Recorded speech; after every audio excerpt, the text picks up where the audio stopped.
চিংড়ি মাছ কিন্তু বেশি না, দুইটা। সাদ মামারে মাছ দিতে হবো, সাদ মামা আমার জানো সিট নিয়ে গেছে।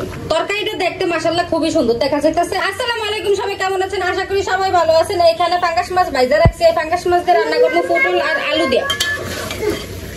পটলটা কিন্তু তেলে ভাইজা এই যে কষাইতে আছি। এখানে জিরা বাটা, রসুন বাটা, তারপরে হচ্ছে যাইয়া ধনিয়ার গুঁড়া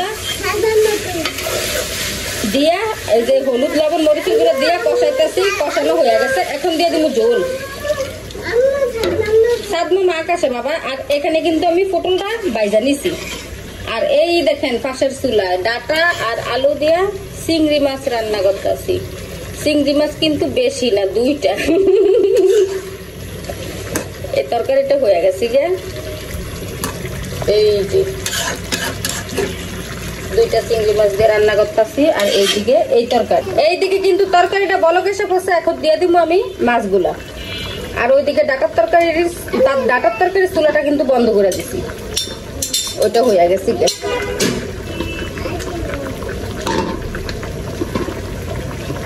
পটল ভাইজা রান্না করলে বেশি ভালো লাগে, মানে তেলে ভাইজা রান্না করলে বেশি ভালো লাগে। সাদ মামারা মাইর দিব। সাদ মামা কেন আমার জানো সিট নিয়ে গেছে। আপনারা কিছু বললেন কিন্তু, সাদ মামা কেন আমার জানো সিট নিয়ে গেছে। সাদ মামারে কি করা লাগবো বাবা? মার দিতে হবো কিন্তু, সাদ মামারে মার দিতে হবো। সাদ মামা আমার জানো সিট নিয়ে গেছে। এইটা কিন্তু খুবই সুন্দর দেখা যাচ্ছে। তরকারিটা 2-3 মিনিট বলক আসছে। এখন দিয়ে দিব ধনিয়া পাতা দিয়ে আরো কিছুক্ষণ চুলার উপর রাখা, পরে নামিয়ে নিব।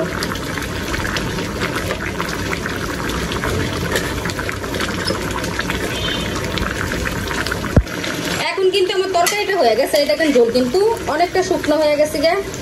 এখন আমি তরকারিটা নামিয়ে নিব, চুলাটা বন্ধ করে দিব।